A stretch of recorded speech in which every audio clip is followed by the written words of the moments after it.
Ella va a hablar precisamente por MOVUS, Movimiento por un Uruguay Sustentable.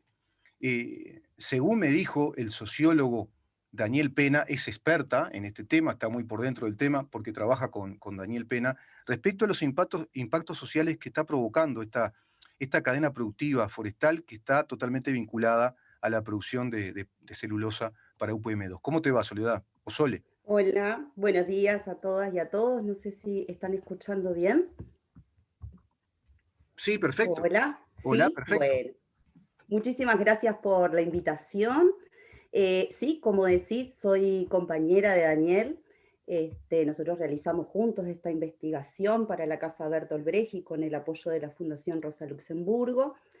Y bueno, el viernes anterior estuvieron conversando un poco sobre los mitos que hay sobre el empleo. Mm, En esta oportunidad, me gustaría poder conversar con ustedes y contarles un poco los resultados de la investigación en relación a los impactos que hay en la salud, en los controles ambientales, la forma en que se manejan las empresas en cuanto a la responsabilidad social empresarial mm. y bueno, un poco abrir el debate en torno a esto, si Me te parece parece. muy interesante, me parece muy interesante, Sole. Bueno, respecto a esos temas, ¿por qué punto empezamos? El impacto social Bueno, es el gran tema, ¿no?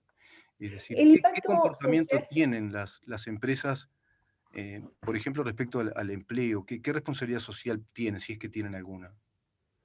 Bien, acá, mira, quería hacerte como algunas precisiones sobre lo que nos parece importante de esta investigación y de otras investigaciones independientes o también generadas desde la academia, pero sin el corsé corporativo, muchas veces generado por estas empresas o por el Estado, Mm. que tienen que ver con la forma en que se realizan las evaluaciones de los impactos sociales. Ah, ¿Sí? bien. Y cómo se tienen en cuenta las diferentes dimensiones del ambiente para generar estos impactos. A nosotros nos interesaba saber cómo es la vida en fraiventos y en conchillas después de la instalación de las plantas. Ah, bien. Entonces, en relación a esto, si queríamos desmitificar algunas cuestiones, sobre todo en el entorno de la salud, por Mm, ejemplo, que nos parece que es un tema este, que ha quedado como un poco relegado, ya que no hay investigaciones en este sentido. sí, No hay ninguna investigación científica que pueda determinar,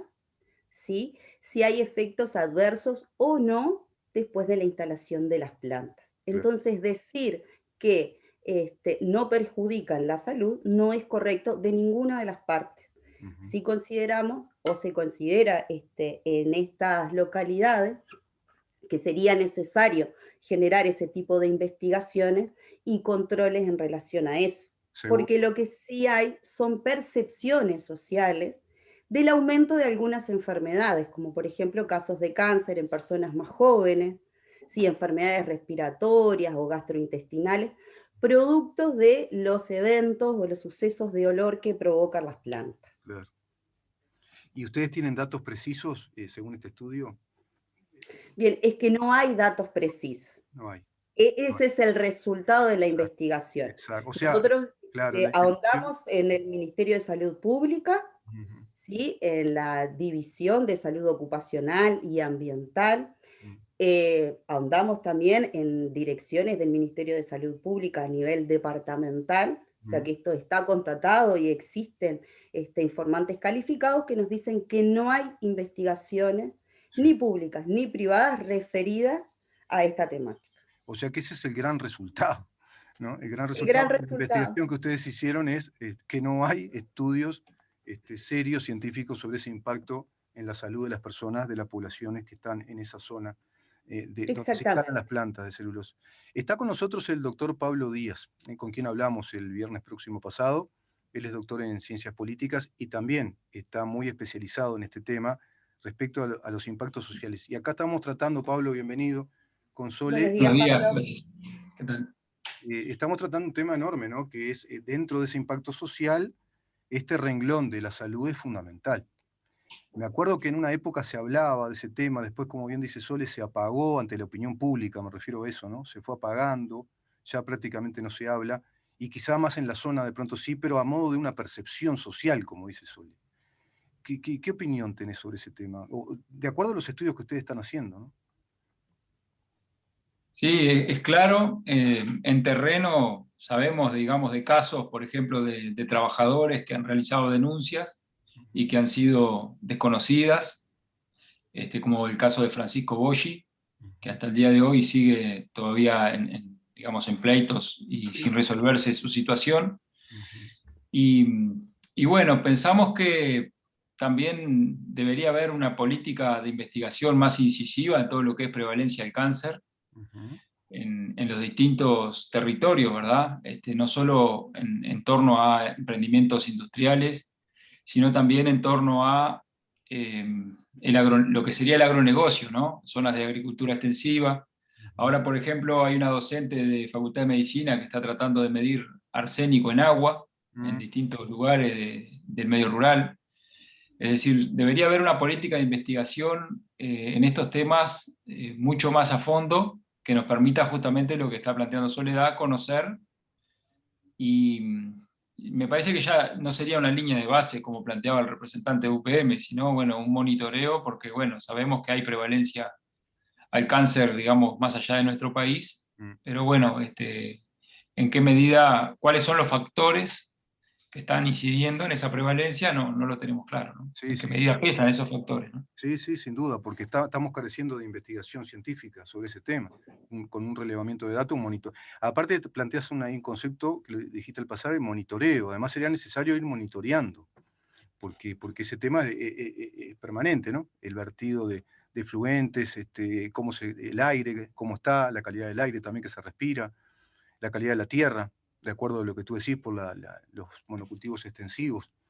Un dato, por ejemplo, que vimos en la pandemia ahora con respecto a las escuelas rurales, Mm. cuando recordás que el año pasado fue el primer subsector de la educación en empezar, Sí, el 20% no tenían agua potable, 20% de las escuelas rurales, por motivos 20%. muy distintos, 20%. ¿Y muy diseminado o en qué zona se concentra Sí, más? sí, muy diseminado, muy Muy diseminado. diseminado. Son 170 escuelas rurales. Mm. Bueno, yo accedía, digamos, a los datos de las escuelas de aquí de Tacuarembó, digamos, y hay muy diversas situaciones, ¿no? Muy diversas situaciones, ¿no? No todas, digamos, son zonas digamos, de agricultura extensiva o conviven con el agronegocio. Hay zonas, Claro. digamos, que se han contaminado las fuentes de agua por la dinámica poblacional, por el uso, digamos, de tierras que ahora empiezan a ser más urbanizadas, ¿verdad? Hay Claro, muy distintas situaciones. claro.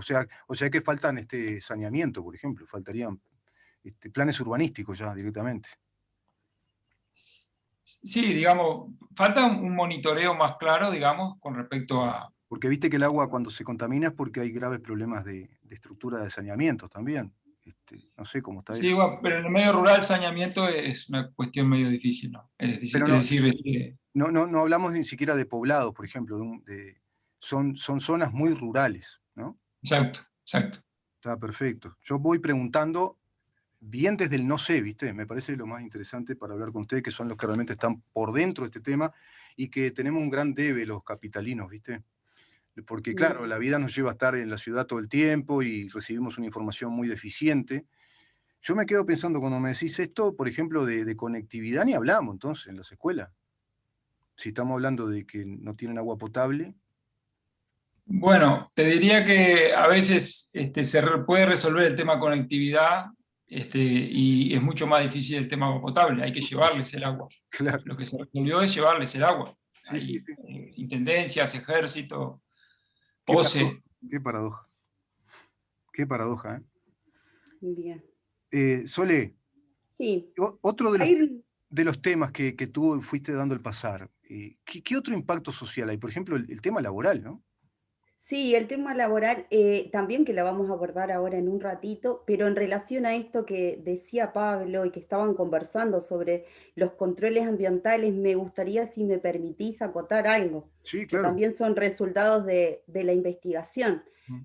Cuando hablamos de control ambiental a nivel ciudadano y a nivel estatal, sí, estas empresas y los grandes emprendimientos o megaproyectos en el Uruguay cuentan con comisiones de seguimiento.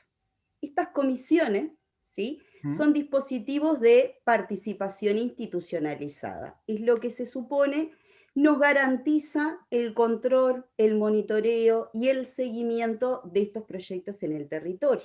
Ujú. Entonces, están integradas por diferentes ministerios, por autoridades departamentales, por organizaciones sociales, y su cometido es informar a la población para la toma de decisiones y para Claro, poder generar, no oportunidades, propuestas, perdón, propuesta, claro, claro. propuestas en relación a la gestión de esos emprendimientos. Ujú.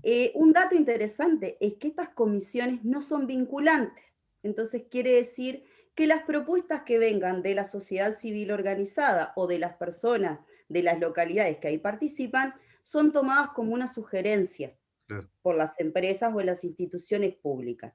No están obligadas a cumplir con eso. sí, claro. Entonces ahí ya se ve como en detrimento la participación de la ciudadanía en cuanto a esto que hablamos de la toma de decisiones Ujú. sobre, por ejemplo, que lo abordaremos más adelante, el destino de los fondos de la responsabilidad social, las formas de gestión, Ujú. ¿sí? Y esto está muy relacionado con el tema del agua que Claro. traía Pablo y del que estaban conversando. Ujú. Porque, por ejemplo, en el caso de UPM, esta última comisión de seguimiento se realizó en el año 2017. Mm.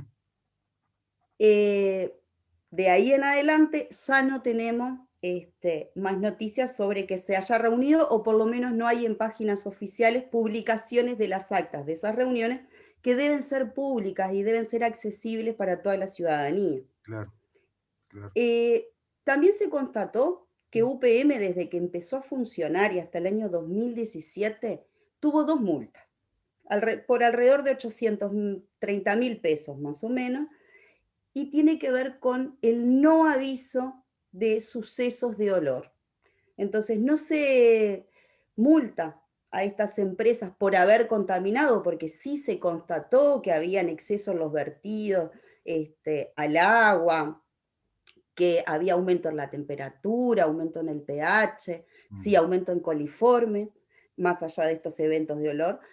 Por todo esto, no fueron sancionados por no comunicar a tiempo que iban a generar sucesos de olor. Claro. Y en el caso de Montes del Plata, lo mismo.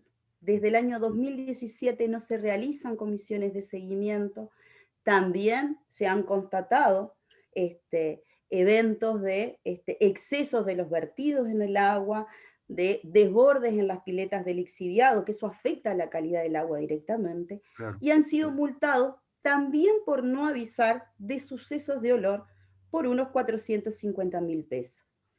Sí, sí. Entonces, a esto lo que le suma a la ciudadanía en las dos localidades es que en estas comisiones, por ejemplo, el lenguaje que se utiliza es tan técnico Mm.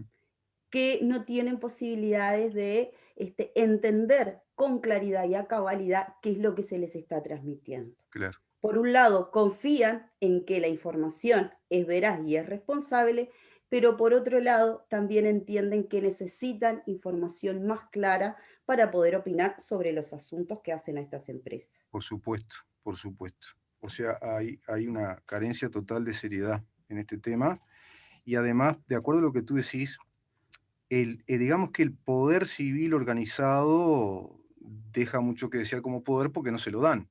Es decir, no tiene efecto vinculante lo que una comisión, por ejemplo, de seguimiento, de control, pudiera plantear en un informe técnico. Como pasa en todas las mega empresas, como tú decís, todos los megaproyectos, ahora está el tema, por ejemplo, del emisor subacuático, lo hablamos mucho con el doctor Lapeire, y Uruguay también ahí está en un debe enorme, ¿no? Porque no ha Ujú. tenido comisiones que hayan monitoreado esa obra y que hayan dado un informe a la Comisión de Administración del Río de la Plata, por ejemplo.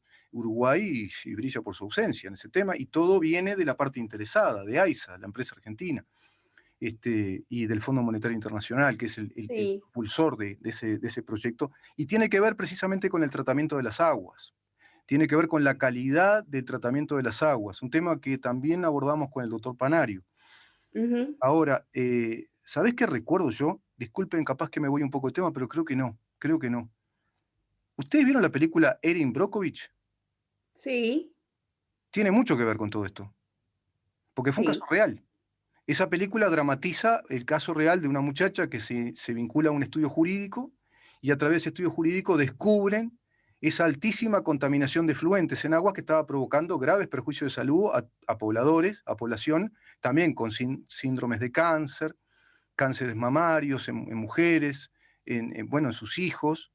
Es una película fuerte, interesantísima de ver, porque ese caso dio un resultado positivo a través de la investigación desde el poder civil que tenía que ver con una muchacha y un abogado que le siguió la corriente y que llevaron adelante a través de asambleas que organizaban con la gente damnificada, intentaron y lo lograron organizar, algo muy difícil, los testimonios, y ella descubre documentación que se estaba rompiendo, tirando, respecto a los índices de contaminación con el dióxido de cromo y otro tipo de elementos, ¿no? Que el doctor Panario habla mucho de esos metales pesados que están contaminando las aguas y bueno, ahí estamos todos liquidados, me parece. Pero de acuerdo a lo que tú me decís, estamos en una situación bastante complicada, ¿no? Grave, porque si no hay un seguimiento del año 2017, cuando tendría que ser algo que tiene que estar monitoreado todo el tiempo, e inclusive con proyectos de revertir ciertas cosas. Si eso es altamente contaminante, bueno, hay que parar, ¿no? Ujú. Sí, en este sentido me parece bien interesante lo que apuntás porque es necesario, y no solamente pensando, reflexionando sobre lo que escuchamos en las dos localidades, sino lo que tuvimos oportunidad después de discutir con otras compañeras y compañeros también académicos, es la necesidad de articular entre la academia y la sociedad civil Claro, para que esta información científica llegue a los territorios y realmente sirva sí, para generar debate, para dar información, para acceder a la información confiable y realmente fortalecer estas organizaciones. exacto. Muchas veces existen muchas Erin Brockovich en muchos lugares del mundo y existen en Uruguay.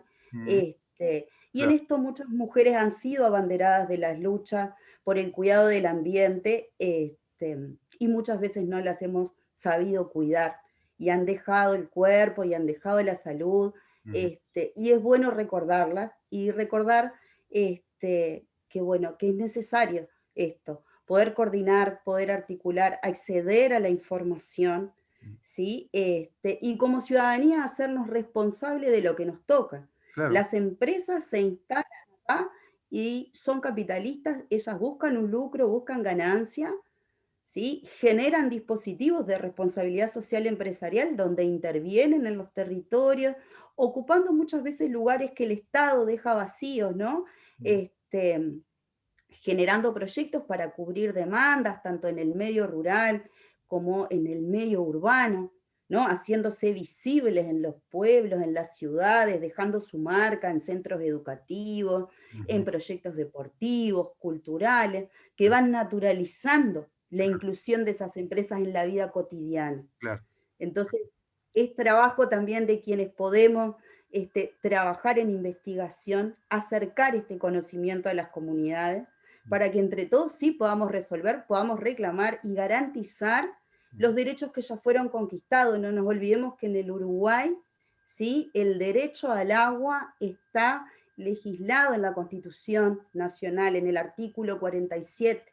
El ujú, agua es un derecho humano fundamental. claro, ¿Sí? Esto fue una conquista en dos plebiscitos, en dos iniciativas populares. ujú, Entonces también tenemos que buscar los mecanismos para hacer valer eso. Y en esto de la relación con lo jurídico, también entender el principio precautorio, ¿no? Que en eso pueden ampliar más los compañeros que se dedican al derecho ambiental, pero que tiene que ver con que si hay una iniciativa, si hay un proyecto que puede vulnerar los derechos humanos en el territorio nacional, de alguna manera ujú, debemos detenerlos por precaución sí, para poder analizarlos y decidir sobre ello. Y claro. es la ciudadanía quien debe decidir, debe hacer valer su voz en ese sentido. Bueno, ese tema lo vamos a consultar con el doctor Lapeire, que él nos viene hablando del principio precautorio que no se aplicaba, Sí, por ejemplo, en esa obra. Ahora, respecto a lo que tú decís, que es así, ¿no? Efectivamente es así. no estaría mal, digo, no sería nada malo que hubieran empresas que busquen el lucro, pero si lo hacen de manera correcta, porque cada quien es libre de hacer lo que quiera. Ahora, el problema es cuando atropellan derechos humanos, atropellan recursos naturales y bueno, nos van quitando soberanía, nos van quitando, Exactamente. incluso hasta nos van rompiendo el paisaje rural. Sí. Ese tema es el que hay que tratarlo de modo muy serio, porque está bien que vengan Claro. empresas a invertir, pero con la responsabilidad necesaria, porque estaría bueno eso que tú decís si eso fuera efectivamente real, por ejemplo, que empresas tuvieran. Hay una ley que planteó el diputado Boni, que me parece muy interesante, que va a generar una nueva cultura de nuevos empresarios, que es la obligatoriedad de que la empresa se dedique al rubro, que no se vaya de ese rubro, por ejemplo, que esa empresa tenga un compromiso social, que tiene que cumplir ese compromiso social, es decir, vincularse al lugar donde está, generar obra social, incluir gente, becar de pronto trabajadores, qué sé yo, un montón de cosas que pueden hacer. Y por otro lado, bueno, van a buscar la rentabilidad, pero siempre cuidando el medio ambiente, la otra pata. 3 patas fundamentales, ¿no? Que parece que están en la tapa del libro y no se cumplen. Y en ese sentido, estaríamos hablando, yo no sé si llamarle empresas capitalistas, pero estaríamos hablando de una actividad económica que es lícita y que hasta es bueno que pase porque generan trabajo, generan cadena económica, pero el problema es esto otro, cuando estamos ante una economía extractiva, primarizada, y que precariza inclusive la situación laboral. Ese es el otro tema que me gustaría tratar con ustedes como para cerrar esta nota. No sé, Pablo, qué información tenés en ese tema también. No, quería aportar algo, digamos, en el sentido anterior, más que de la precarización del empleo, que capaz que Soledad tiene algún dato más.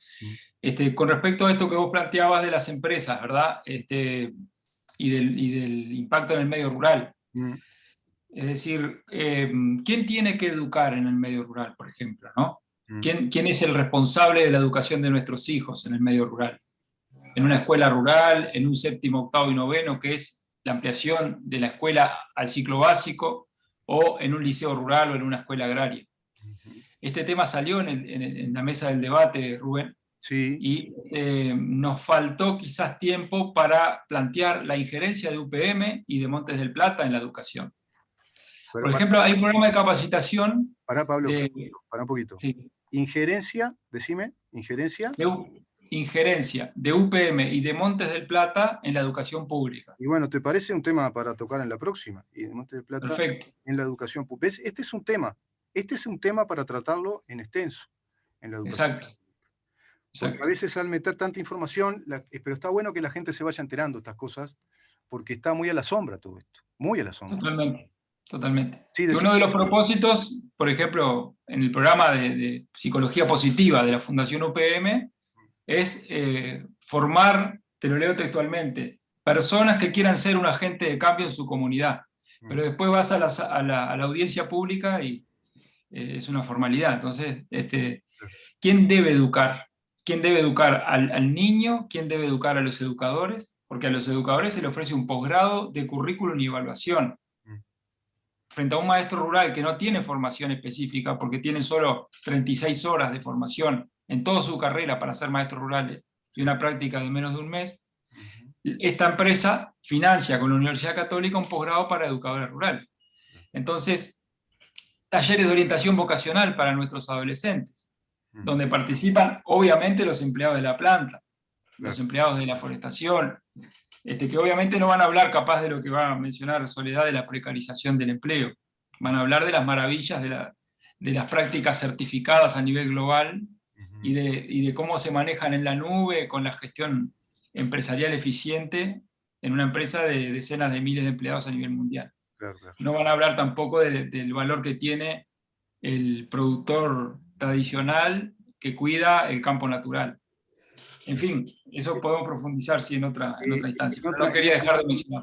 En otra instancia lo profundizamos porque es un tema enorme que incluso hace a una visión de país. Puede ser compartible, puede no ser compartible, o más que compartible no, puede tener detalles, que eso nos estamos perdiendo los uruguayos, detalles a analizar, porque por ejemplo cuando tú planteas la pregunta, ¿quién debe educar? Y bueno, está en ya es constitucional, es uno de los cometidos del Estado. Es el Estado Nacional quien debe educar. Y el Estado Nacional es el que va a educar a los educadores. Y es el Estado Nacional el que todavía está en el debe de no darle formación universitaria a los docentes, tanto a nivel de primaria como de secundaria. Porque a través de ese nivel universitario lo que vos vas a tener es masa crítica y la capacitación precedente para después ir a posgrados de lujo, de maestría, lo que vos quieras, y tener una alta calificación académica o científica para generar trabajos de campo, investigación, masa crítica, que el Uruguay no la tiene hace muchos años.